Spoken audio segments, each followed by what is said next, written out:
Listening to the 18th episode of the Armchair Army podcast. I'm really excited to get this one out, mainly because I have my good friend Noah Schmick from KUGR Radio in Pullman. He's going to talk some Cougs, some Falk legacy, what he means to the university, to the football program, and what everybody thinks of him going forward, even though he hasn't won one single Apple Cup. And then we are going to get into some chair talk as well. I also want to talk some Mariners, some Seahawks. It's been a great week for Seattle, so I want to get all of that off my chest. But without further ado, let's roll.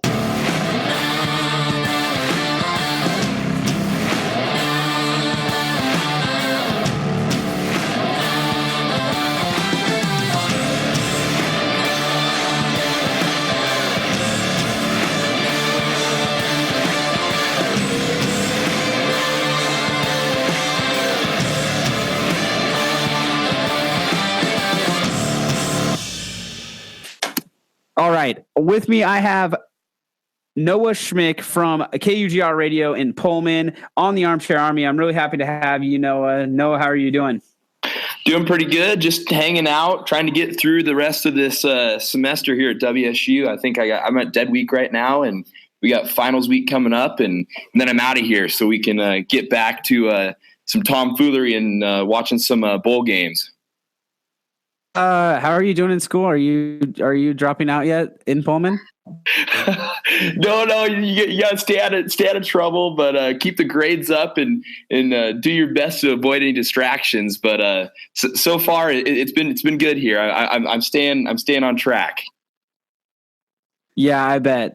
I think your mom's watching, so that's why you said that. But I want to get into some Cougs with you because, of course, you, of all people, know the Cougs better than anyone. I want to talk about Luke Falk. And before we talk about Luke Falk, are you tired of losing to the Huskies? I went to Seattle for the first time, and I remember I got off the light rail, went up, and I looked at that Alaska Airlines, the Husky, the big W, and I thought, oh no, why did I come here? If I would have watched this on TV, I would save myself the heart and, just the utter devastation of what was to come. And man, I watched the worst game I think I ever watched in my life. I left third quarter. I went back to my buddy's house, and I don't know what it is, Clayton. We need Alex Brink back. Alex Brink won 3 or 4 Apple Cups. He was the Husky killer. And Luke Falk, yeah, that guy. Oh man. And it's horrible to say because Luke Falk is literally the best quarterback in WSU history. Yet we're still not happy with the season, all because of that Apple Cup. And then of course the 2 fluke games, even though I think the Arizona game, they just beat us. But I don't know. Are we going to beat I think if anything, Leach has to figure out that the Apple Cup is more than a game and stop acting like it is, just another game. Well, Leach is probably going to go to Oregon, so. I hope not. I mean, okay.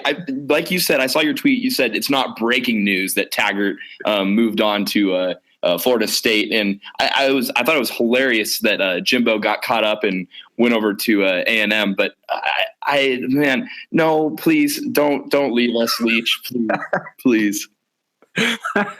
Okay, so my thinking is, though, that if Leach left, you guys would actually be in good hands. I mean, you guys, your defensive coordinator's not bad at all. And then my other thought was that Bo Baldwin would come back to Washington and be an offensive coordinator at Wazoo from Cal after he head coached Eastern for a long time. So I think you guys would be just fine. Yeah, no, and I was thinking about that too. I was thinking, man, I mean, if Leach did go to Tennessee or Arkansas, which Arkansas I think just named their new head coach or something. But yeah, he was the old SMU head coach, and he's awful. That is such a bad hire. Yeah, I don't know about that either. But I know, I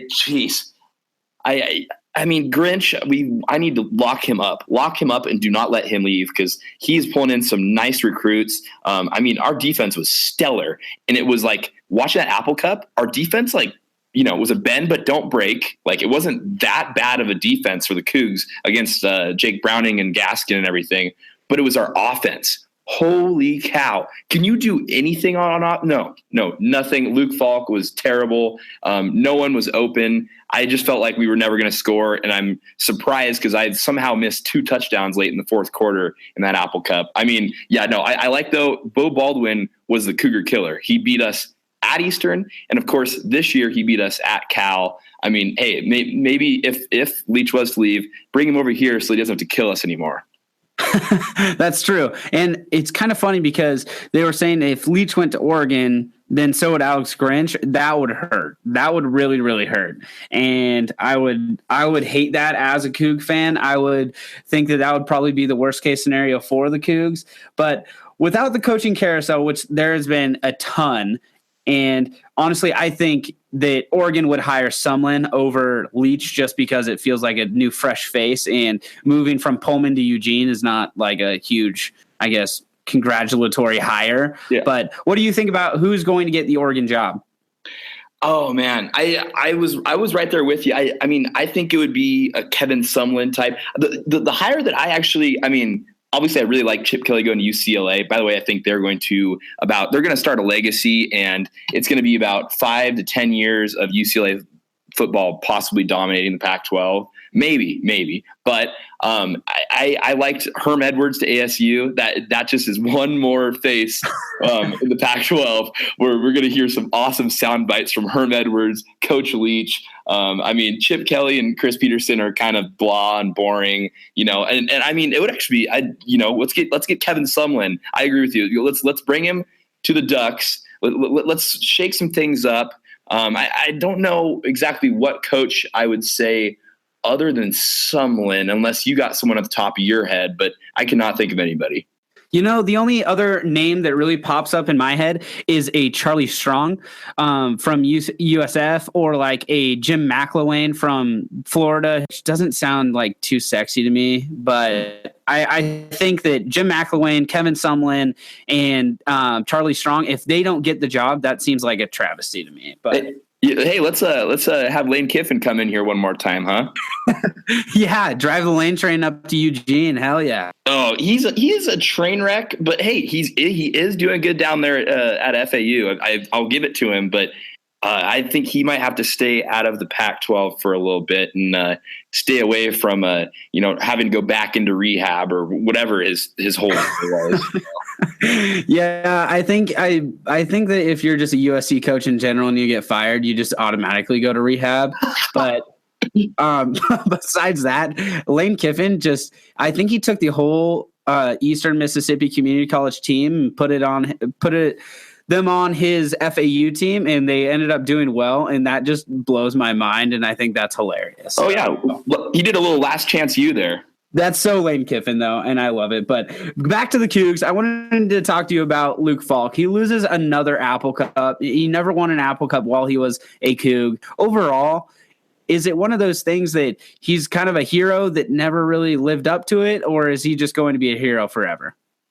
I think, oh man, and it's kind of dumb of me to say, he is the hero we needed, but not the one that almost we wanted. And that's a horrible, and that doesn't make a whole lot of sense. But the way I'm looking at it is, yes, he came, he won. Oh man, gosh, I got to look. It's 26, 27 games, and set the record for most wins by WSU quarterback. I mean, he's a walk-on. The story is brilliant. I mean, he leads us to 8 wins, 9 wins for the past 3 years. We go to all these bowl games, but he didn't break that barrier. This was supposed to be the year he broke that barrier. We were looking good the first 5 games. Obviously, they were all at home. We beat USC. We're on a high. And then all of a sudden lose to Cal. And then all of a sudden lose to Arizona. And you're like, what in the world? And then he just didn't finish it out. And you thought he was right there. We could have that 10th win, beat him in the Apple Cup. And then I think everyone would have said the Messiah of the Palouse, which I still will call him the Messiah. I don't know. It's one of those things where he broke every record. He's done everything, but for some reason he just didn't get it done. But look at it from any other perspective. I think you have to say that he is one of the best quarterbacks WSU has ever had, the best quarterback WSU has probably ever had. But, just something about that Apple Cup, something about the fluke game versus Cal. And I honestly, like I said, I 100% think Arizona just beat us. Khalil Tate is an absolute animal, but I don't know. He is a hero, but I don't know if he was the one that maybe Pullman wanted, if that makes any sense. Well, you either die the hero or you live long enough to become the villain. And I feel like that's kind of the story of Luke Falk, quite honestly. Like, he killed it his first 2 years, and the Cougs were really, really happy with 8-9 wins. Like that, 9 wins in Washington State football is like winning 12 games in a national championship. And then all of a sudden expectations started to rise, and they start rising and rising. That kind of sucks for Luke Falk. It really does. It's just like expectations killed him in the end. Well, and I mean, I'm not going to take anything away from him. He's literally broke every Pac-12 record, every WSU school record.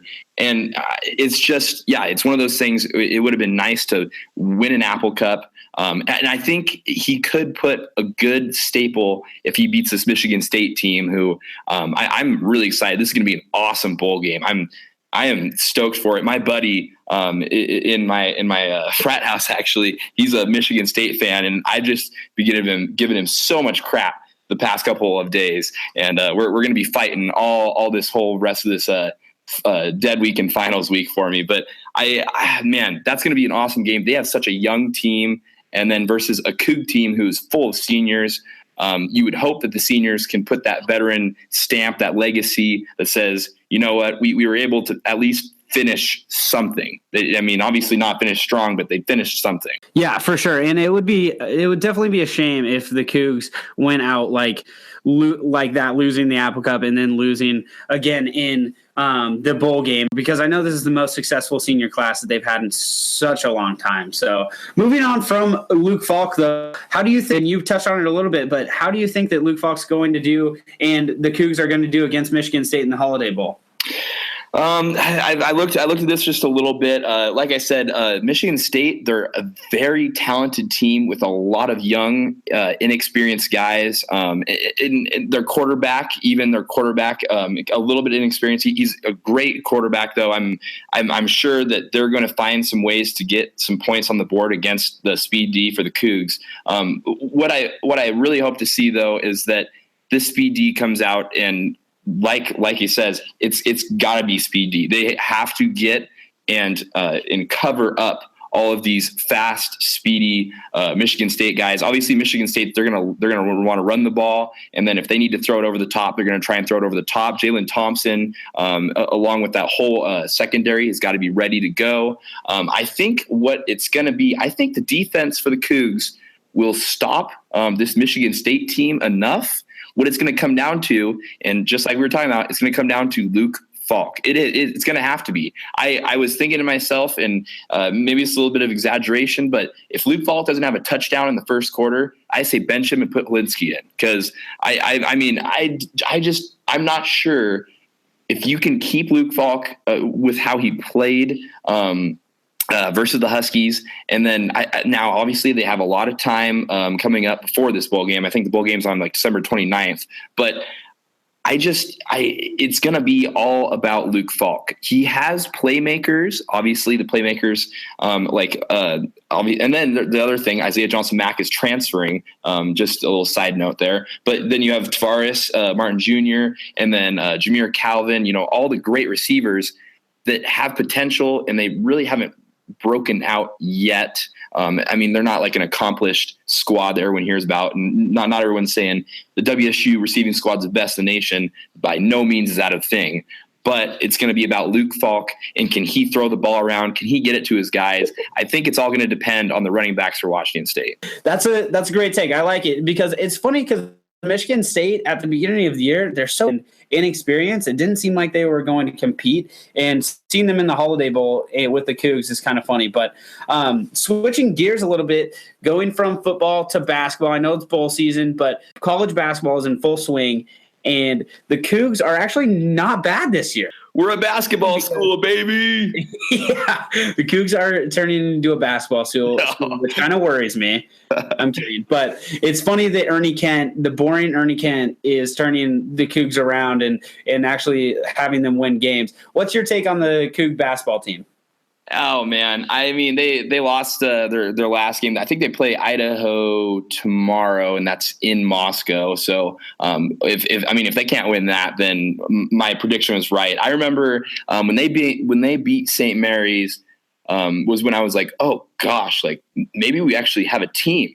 And then they played. I didn't even watch the game. It was UC Davis here in Beasley. It was like Star Wars night. I definitely should have went, but there were some external events that did not let me go to that. But I think this basketball team is good. They're young and they're talented. But what was really giving them that edge is that they were young, and I don't think they knew what they were getting into winning all these games. And then all of a sudden they play a very good UC Davis team at home, and they got smacked. And so I think what it's just going to be, it's going to be stretches of hotness and then some really cold streaks as well. And I think that's going to happen as soon as the Cougs get into Pac-12 play. We'll see them win some games they're not supposed to, probably lose some games they're not supposed to, and then, maybe one hot streak or something. I think the Cougs are a middle of the Pac-12 team this year. Last year, obviously not good at all. But Robert Franks, he is nice. Malachi Flynn, nice. All these guys are looking really good. Malachi Flynn. And then Carter Skaggs, can't forget about the 3-point shooter for the Cougs. But Robert Franks has really been the mold of this team, the everything that's keeping them together and keeping them cohesive. As long as he keeps going and he gets the ball around and Malachi Flynn gets the ball around, and a lot of these, they're all young. They're all freshmen, sophomores, juniors, no seniors. This team, I hate to say it, but I think within the next, I don't hate to say it, but I don't think this is going to be the year. I do think that within the next year or two, maybe 3, Cougar basketball team could be really good if they can get somewhere. Get these very inexperienced players some experience, and they have a lot of talent too. And Ernie Kent is recruiting some good looking guys too. Are the Cougs going to make the tournament? Yeah, I've seen some Twitter stuff, and people are saying Wazoo, the next one out or right on the bubble right there. And next one out. I love that. Yeah. I always, as a Boise State fan, I feel like we're always the next one out. So it's so funny to see that. That is true. But it's too early. It's way too early in the season. I guess with what you have to work with, you do say Wazoo is the next one out or whatever it is. But let's wait for maybe give us another 10 games and then maybe start making those predictions. I don't know if we make it to, maybe we'll make it to an NIT. That'd be fun. But I don't know about the march. I don't know about the big dance. Well, Noah, I know you're not optimistic about your Coug basketball, which you have no reason to be because they've been bad for like 35 years. But one last thing, though, I want to get your prediction on the college football playoff. Oklahoma, Clemson, Alabama, Georgia. Who you got? I've got Baker Mayfield beating Georgia in the semifinals and moving on to the championship, and they will play Clemson in the championship. Ooh, and I think a non-SEC championship, huh? Exactly. Man, and it's hard to go against Alabama because I'm going to be honest, they're going to always be solid. They're always going to be physical. Jalen Hurts is just a great quarterback, but Clemson has just looked solid all year. And besides that weird Friday the 13th where both, Washington State, number 8, loses to Cal, and then Clemson loses, I think it was to Syracuse. Besides that, Clemson looked absolutely unstoppable. They destroyed the rest of their games after that little fluke game. And I think it's going to be Clemson. I think it's going to be Oklahoma. And then that's where you're kind of like, do I pick crotch grabbing Baker Mayfield, plant the flag in the middle of Ohio State? Should I pick that guy, or should I pick Dabo Swinney? And, and I love Dabo Swinney and, that solid team. And I hate the repeat champions. It's not fun.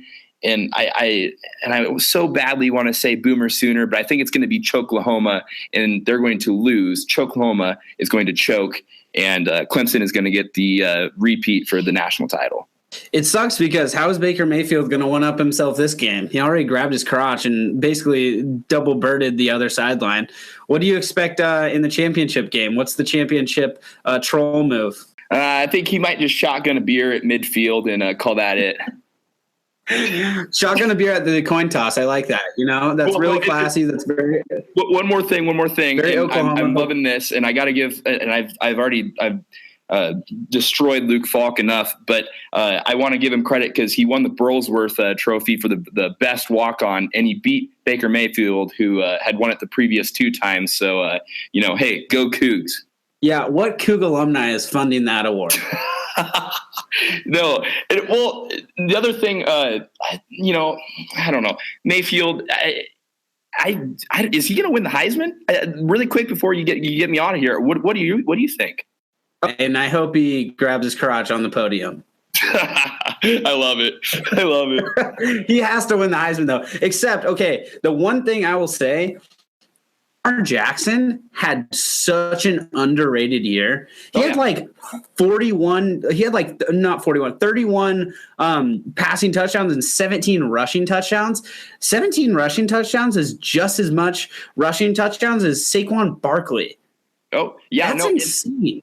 I think I might be wrong on this, but I know that for a while there, he had the exact same year as last year when he won the Heisman, and yet he's still overlooked. Yeah, it's one of those things that I hate the Heisman Trophy because it's one of those things where it's all about hype and media hype, and it's not really about the best player. It's about who's the most hype. And I feel like everybody's kind of forgotten about Lamar Jackson because his team's not that good. But take Lamar Jackson away from Louisville, I think they lose 12 games.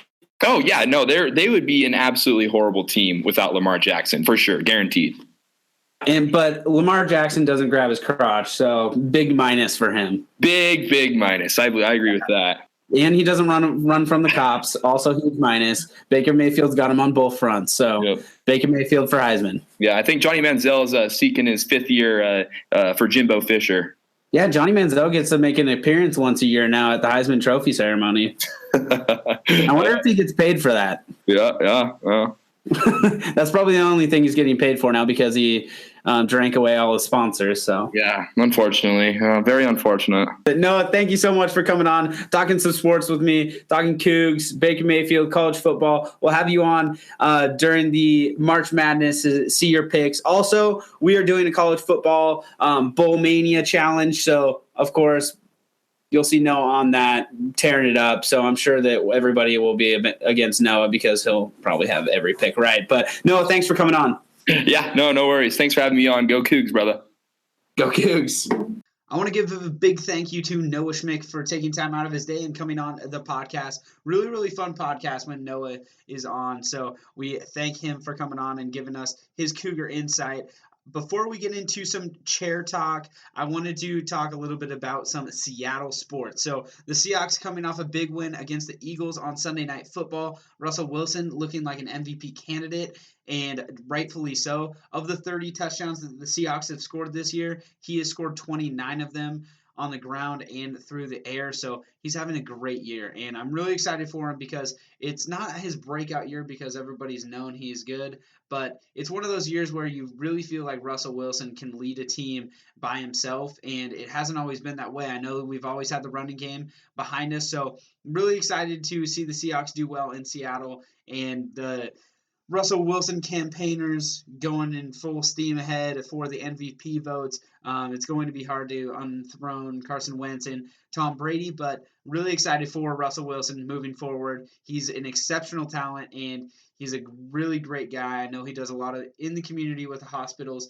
and the Children's Hospital in Seattle. So everything that all the attentions he is getting, it's definitely rightly deserved. So Definitely wanted to touch on that. I also wanted to talk about some Seattle Mariners, though. Huge trade this weekend or week with D. Gordon. D. Gordon, I know he's a second baseman, but we picked him up to play center field. He's an all-around athlete. He shouldn't have an issue playing center field, but he brings that on-base percentage to Seattle, so it's going to be a lot of fun seeing him as a Mariner. The Ohtani trade talks are, or I guess free agency acquire him through international payouts is heating up as well. The Mariners now have the most international bonus money that you could have.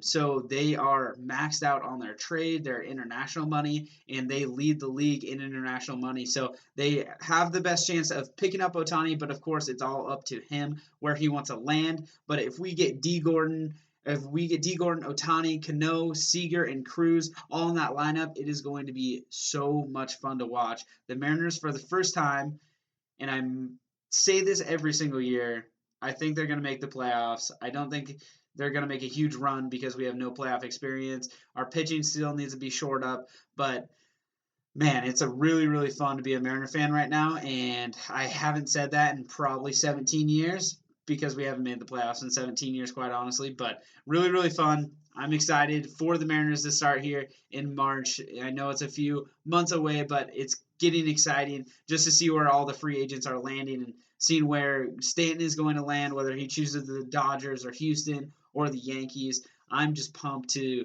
get the MLB rolling here. College basketball is also starting, and it's in full swing right now with Gonzaga doing really well in the top 15. They had a big loss against Villanova, but overall, it's been really fun to watch college basketball as well because there's been so many upsets. I love the pre-conference tournaments as well because it shows the best against the best and gets everybody hyped for March Madness in December. So it's something to add with college basketball, stealing a little bit of thunder from college football and not only college football, but NFL as well. So it gets a little bit of the spotlight, and especially during bowl season, because bowl season is upon us. Of course, we talked about the regional roundup and the Boise State Broncos going to the Las Vegas Bowl, the Cougars playing in the Holiday Bowl, and the Huskies in the Fiesta Bowl. So that should be really exciting here down the road. Obviously, the Las Vegas Bowl is played first, so the Boise State Broncos play Oregon, and Oregon without Willie Taggart, that should be a recipe for success for Boise State, and I say that to tread lightly because last year we played Baylor, and their coach they had an, I guess, tumultuous season, you would say, and we still got absolutely stomped. So take it with a grain of salt for what it's worth there, but that is going to lead me into some chair talk. This week, let's see, I have a couple of candidates, so I want to choose from a list, but I want to take actually DeAndre Francois from Florida State. So he tweeted out last week when Jimbo Fisher left, it would have been really nice to get a call or even a text, and Jimbo Fisher came out and said, whoa, that's not the story at all. I had a team meeting with the team, and he wasn't in there because he's an injured player, and injured players don't go to the meetings. And it turns out that he actually did leave him multiple voicemails and called him multiple times, and DeAndre Francois didn't answer. So kind of I guess it's not a super big chair guy, but I just hate players. The woe is me thing. So DeAndre Francois, you're in the chair, making everybody in the media think that you were the victim in this whole thing with Jimbo Fisher going to Texas A&M. You are in the chair because you lied to the media and you got caught for it. You played the victim, you got caught, and now you look like a huge idiot. So DeAndre Francois, you are in the chair this week. Short episode, I know, here, but we will be back on Tuesday. I have something in the works for everybody, so I'm really excited to get that announced here in the next couple of weeks. It might involve a minor league Seattle Mariners, so that could be really exciting here in the future. I will announce it shortly, though, so stay tuned for that. Thank you guys for listening. As always, you guys are awesome. Go subscribe, go like the Facebook page, tweet me on Twitter. I love interacting with you guys on the weekends, weekdays, whatever game you're watching. Tweet me your thoughts. But thank you guys for listening. Have a great rest of your weekend.